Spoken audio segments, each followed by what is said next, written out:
Thank you very much, Drew. I acknowledge that we're on the land of the Aboriginal Gadigal people. Welcome to all of you. Thank you very much for coming.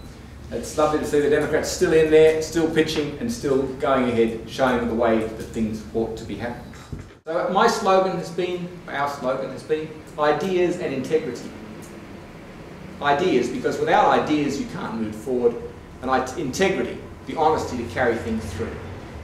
If you say it's the survival of the economic fittest in this world, oh, it's survival of the fittest, is it? Well, come down the back lane in a dark night and see who's the fittest.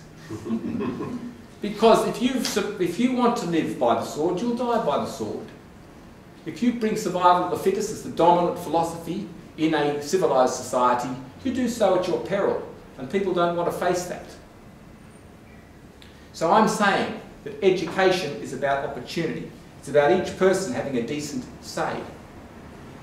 That is the most important concept of education, that we manage to a standard, not to a price. And we don't use choice as the excuse to leave the bottom half behind, because that's what it can become if the funding is starved. The problem with health is that there are too many people in charge.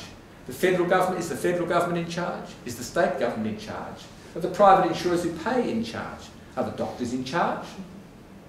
Do the patients get a say? What about the lawyers who are making sure that if anyone makes a mistake they get sued? Does that distort the way it works? It certainly does. And what about the people selling technology? They'd rather sell technology than prevention. So there's a huge distortion there, particularly in a market model. I believe we need one funding body. Federal and state governments have to have their head banged together, and one group has to fund both the hospitals and the community. Then the market can sort out who gets the money from that one bucket and let them compete for it, and that will put the prices down rather than up. The main thing for transport is to have a plan and to stick to it. And I think that's true for the whole state. If you want to stop the urban sprawl in Sydney, why not improve the Brisbane to Melbourne rail link down the middle of New South Wales, and all those towns that are currently being abandoned with the populations falling down there will have access to the broadband network of information and transport to move their goods. That will revitalise Western New South Wales and stop this money, endless money being spent on urban sprawl in Western Sydney. For the moment, we have to get elected. And as I said, we drew L. So we can't just go to L, we have to L. Remember, you have to vote L for the practicalities.